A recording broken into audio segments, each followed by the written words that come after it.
Hello and welcome to another edition of Sun Dragon Tips and Tricks.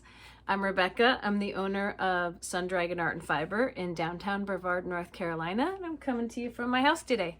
Here's my cat taking a nap and my stepson's in the other room. So I thought one of the recent videos that did really well, or better, was about shawl construction and different ways that a shawl can look and how to kind of recognize a few buzzwords when you're searching for a shawl pattern. So I thought I'd do the same thing for other stuff you can make. And of course, my love right now is sweaters. I'm wearing, this is the striped sweater by Andrea Mowry. And there are a whole lot of other ones out there as I zoom in and zoom out. So the neck on this one's pretty wide. There are so many different ways that we could start talking about sweaters. I thought I would kick it off with overall ways that sweaters can be constructed and to focus in on how the shoulders are put in place. Like the buzzwords you can hear about shoulder construction that might give you a hint of if this is something you want to tackle or not. So many people I know say, sweaters are daunting. Sweaters are crazy. I don't want to make sweaters. I'll make shawls. I'll make socks. I'll do all kinds of things which have as much intricacy, I think, as a sweater, but they won't make a sweater. There are a lot of things that we could talk about in terms of sweaters. If you have a suggestion, let me know. I'll repeat that at the end. Can't fit them all into one video because I like to do my little whiteboards, and I put what would fit on one whiteboard. And that is where we're going to start. Let's get to it. Sweater construction part 1. In general, a lot of this is going to be in general. You will find exceptions to every rule, and you will find funky stuff that I'm not mentioning here. But in general, there are 2 different directions we could go for a sweater. Top down or bottom up.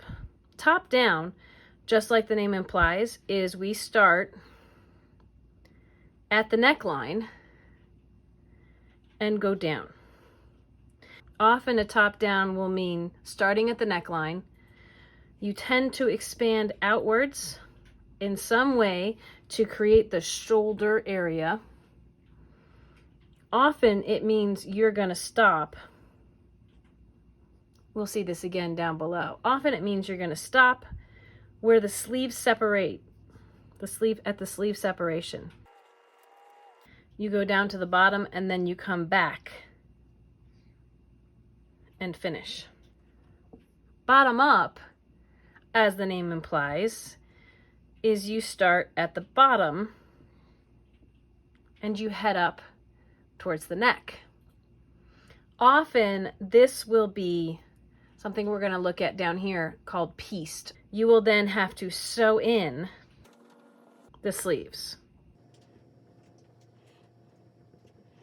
For either top down or bottom up, again, this is, in general, often what is going to happen. After we talk about top down or bottom up, we tend to have 2 different types of sweaters in terms of how many pieces there are going to be. Pieced or sewn together. You make the separate pieces and you sew them together. Or seamless, as the name might imply, no sewing involved. Some people like pieced sweaters that are seamed because of the structure it gives. We have 3 pieces. We have a back, we have a front, and we have sleeves. And I'm doing this in blue because the pieced sweaters are often knitted from the bottom up. So they are often constructed, each and every piece of them, from the bottom up and shaping wherever it needs to be. Pieced sweaters are also most often a type of shoulder construction. It's funny that the shoulders really determine a lot of things. They determine fit, but they also determine construction quite a bit. So these pieced sweaters often have set-in sleeves, where these sleeves will be set into holes that have been created by how you sew it. We'll take a look at how that looks in just a minute. But let's talk about seamless. This is very popular right now. This is the more popular version of making a sweater. Most, if not all, of the sweaters I currently have on needles or have made in the time of COVID especially have been seamless, no sewing. If you go way back in the history of knitting, the older sweaters were usually pieced. Seamless is much more of a modern trend. So let's call it that. Let's see. More modern trend. As I said before, a lot of people like the pieced sweater because of the structure it provides. Some pattern designers will even put in a fake seam on the sides of a seamless sweater to give it that structure. I've already put in here, most seamless sweaters are top down, so I'm doing it in the red color right now. As I mentioned in the picture above, you increase somehow to give room for the shoulders. When you do your sleeve separation, you put the sleeves, you put your sleeve stitches on a holder, you finish your torso or your body, you come back and put the sleeves on later. You can also do a bottom-up version of this. This is more popular. You can do a bottom-up version of this where you have 3 pieces, the body that you're knitting in a circle, and the sleeves. And you put all of them on holders, and then eventually you're going to put everything onto one needle and finish it. Top down or bottom up, you will get a finished sweater. I should mention the seamless no sewing, more modern trend. If you're knitting in a circle, to make it seamless, you have to knit in the round on circular needles. The pieced sweaters are often knit flat and put together, sewn together. Either one can be done on circular needles, but you have to do this one on circular needles. So let's talk about this shoulder construction. There are 4 different types that I'd like to talk about. The first one is called set-in sleeves. And if you look at how this looks kind of funky, right? We have places for the arm holes, like right where your armpits basically would be. The piece is constructed to be narrower and then come out further. And while that may look like, if that was a cookie cutter thing, it'd look kind of funny. These spots right here, these edges, are what will go, if you think about it, I've drawn a picture here. This is a classic looking sweater. The spots though, where the sleeves are going to get set in, if we think about it in terms of 3 dimensions, there is width here.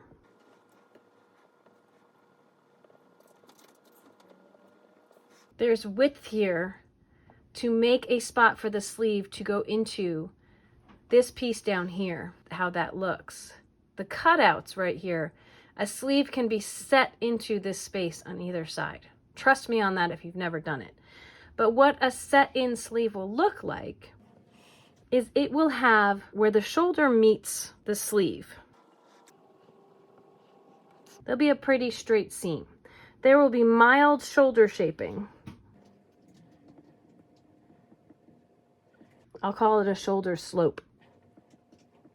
There will be some shaping in here to make sure that it sits nicely on your shoulders. Shoulders are not flat, believe it or not. Shoulders are not flat.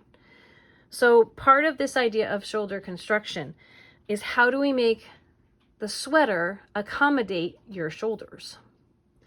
This is the most traditional. As we talked about before, some of the oldest is you have a sleeve that is set into place and sewn in. One of the most popular ways, other than a set-in sleeve, really popular right now, the more modern version, is something called raglan. And it's named after a guy whose last name was Raglan. But it has a diagonal seam. And honestly, a lot of times this is top down. Let's pick a closer to the top down color with maybe a better point on it. A diagonal seam is the most typical way you can recognize a raglan increase sweater. It is talking about the way that it is increased, because these are more often than not, they are top-down sweaters. The set-in one tends to be a bottom-up in pieces. I'm sure I'm missing stuff, so again, put it in the comments. I can do follow-up videos. But how this works with this diagonal seam is as you're going in a circle, you have increases that are happening. Usually they use stitch markers, and increases happen on either side of these seams to add stitches for your sleeves and to add stitches for the front from a smaller neck opening. That's what these increases are all about. They're on either side of where there's a marker, so you get a clear diagonal line going from mostly the neck out to use a word, armpit. This is another one where you might put your sleeves on holders when you get to the right length where you want to separate them and keep going down. Raglan is very classic, and it's often seamless. I will tell you, I have made a raglan sweater where these were all individual pieces and I sewed along those lines. It can happen. A variation on the raglan is a type of top down where you don't have those clear lines, that clear diagonal line. And I'm gonna call it, that could be a better name for it, I'm gonna call it an even yoke increase. On this one, you increase in multiple places evenly as you go top down. There will be no noticeable seams.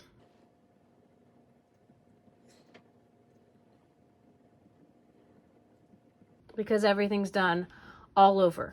The sweater I'm wearing right now, the striped sweater, will come back to a shot of me all over increases, so the stripes are unbroken. They just look like they go right around me, especially in the front. But the same type of thing will happen.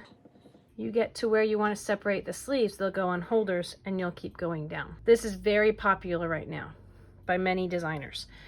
You can incorporate increases into the pattern. So often color work, if there's a color work design, they'll use this all over increase.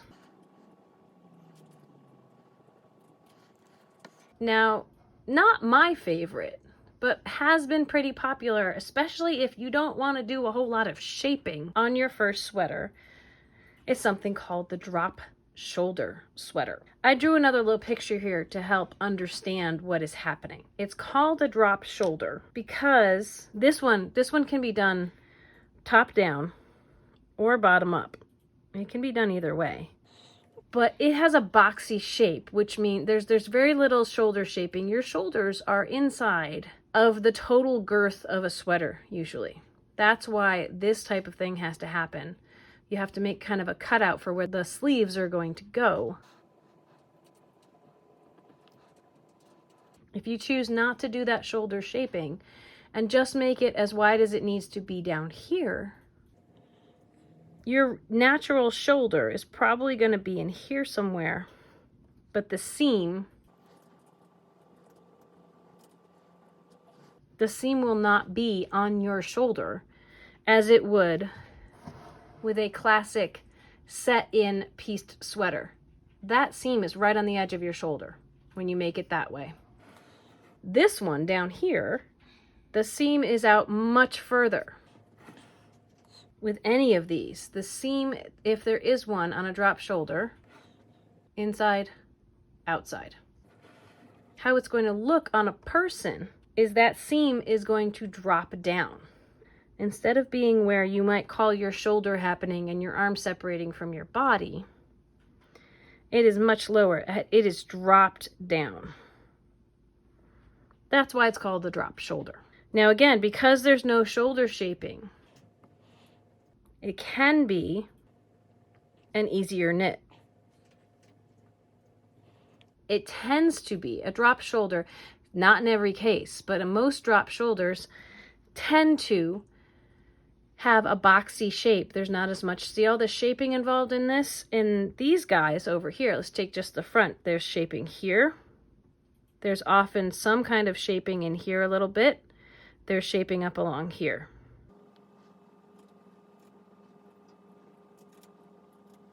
There's a lot of shaping involved in this, but it's really not that bad. If you have done any type of increasing or decreasing for socks or shawls or anything like that, you can do this. So, getting back to this. This guy doesn't have as much shaping. Sometimes the sleeves are sewn and sometimes you pick up stitches and go out.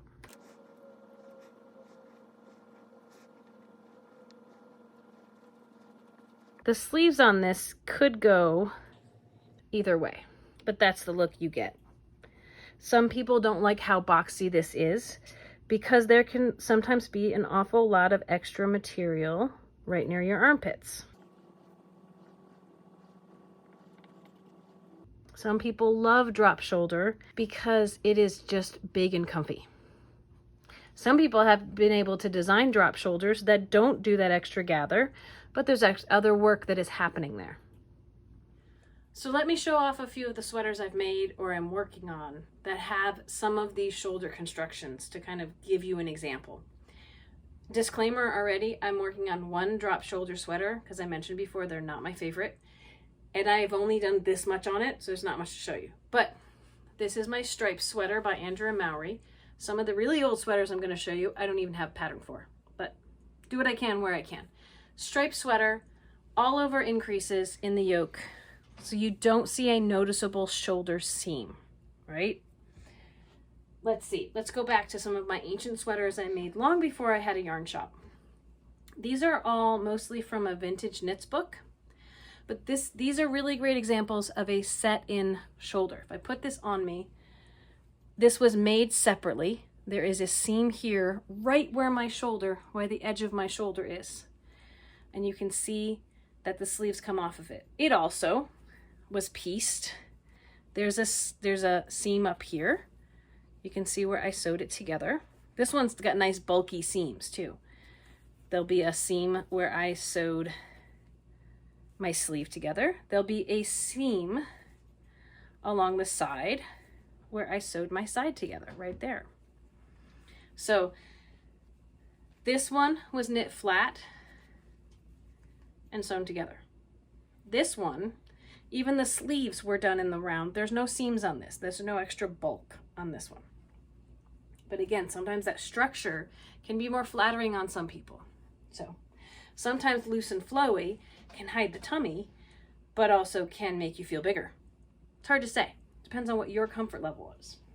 Here's another one from that vintage knits book. And again, you can see a straight, when I say a straight sleeve seam, it's not perfectly straight. There is a lot of shaping that goes into the ones that are pieced. This was sewn up top. It was sewn where the sleeves were set into place and sewn in. This, if we look at the side, there's that funny shape. If it was flat out, you'd see it would stick out further, but it wraps around the side when it's being worn.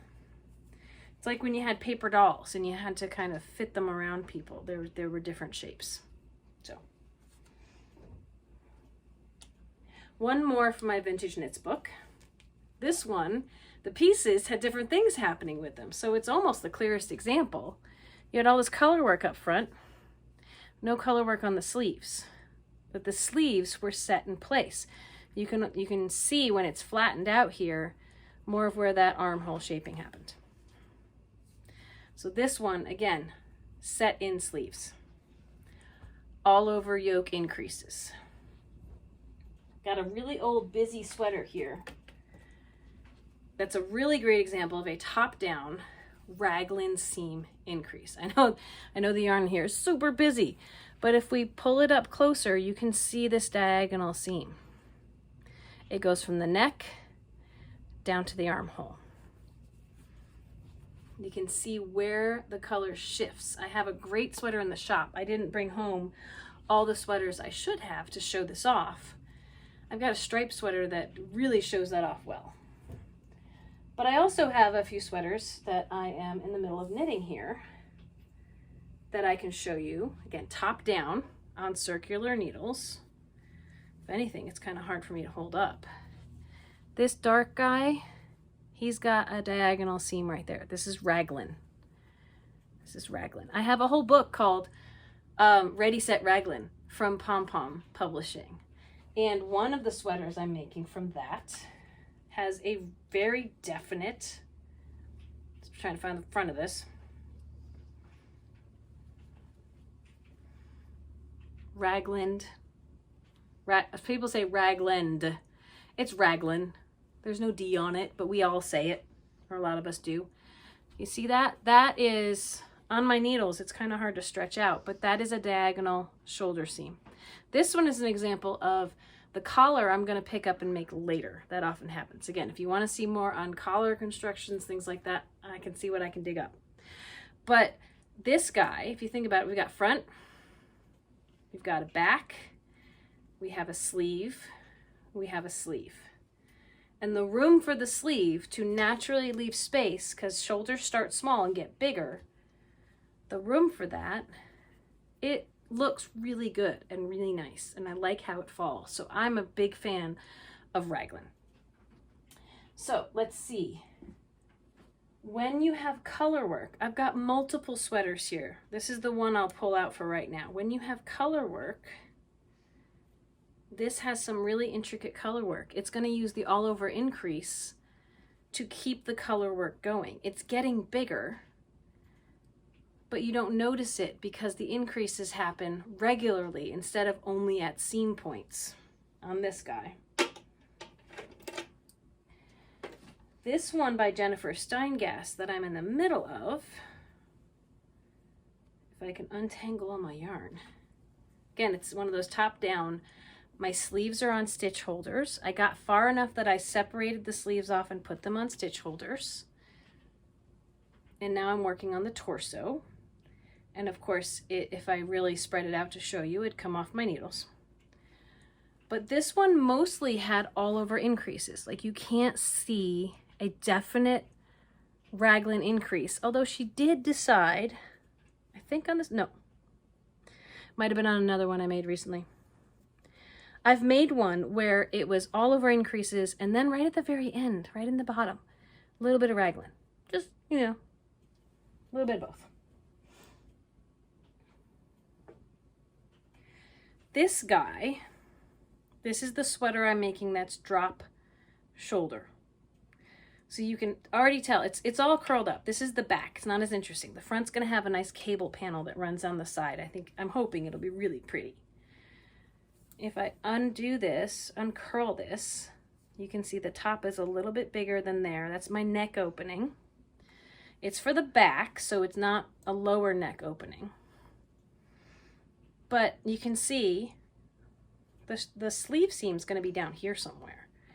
It's going to drape over my shoulders and be down halfway down. No, not halfway. But it's going to be down here, quite a few inches down my arm. That's drop shoulder. So why use these, right? You might have a different shoulder than someone else, someone with a really hard shoulder. And again, no shoulders are flat, but some people might think theirs are flatter than others. Some people with firm shoulders may find that a drop shoulder or something else hangs really nicely off of them. Someone with weak shoulders, I don't think it's really a thing, but someone with a more sloped shoulder, they might find that a set-in sleeve it really accents their shoulder, or maybe it complements their shoulder, or maybe it shows up too much. You'll know once you start making sweaters which ones flatter you more. It's hard to say. I've had knitters who come in and they know what looks good on them. I don't know, so I'm trying out all different types of sweaters, and so far I've been pretty happy with them all. They just all have a different look. Like this one, you know, if I open it up, it's pretty wide. I also chose a bigger size to make. Does something funky when I do this, does something different when I do that. The back of it may slope more than the front of it. Shaping's different. Usually we have more things happening in the front than in the back. Anyway, So you know some of the terminology you might see on, say, a Ravelry listing or something else. Top down or bottom up, seamless, pieced, drop shoulder, raglan seam, in the round versus flat. All things to get used to say, I don't like using circulars. That's okay. You shouldn't pick a pattern that says in the round. Or seamless might be pretty hard if you're not going to use circular needles. If you see something that says pieced and you want a top-down seamless sweater, if it says pieced, there will be sewing involved. There just will be. So just know that. All right, I'm going to leave you with that for today. Talked an awful lot, didn't show you much in terms of knitting, but tried to get you familiar with sweater stuff because I love sweaters. They're really fun. Look at that. I'm hoping to add more and more to my wardrobe. I will say as things get warmer, I have to figure out if I can make some tops that are actually breathable enough for the summer months here. Sometimes the fabric that you make it out of, the fiber, something that is plant-based, will breathe a little bit more, but still might be too warm if things get really hot. So it's hard. Anyway, I'll see you next week. Let me know, all the usual things. Subscribe if you haven't already. Put in the notes, give me a thumbs up if you like it. Put in the notes in the comments what you want to see more of. Do you want to keep talking about sweaters? Do you want me to talk about another subject? Check out the one I did on shawls a couple weeks ago. And may your crafting be filled with joy and confidence. We'll see you later. Bye-bye.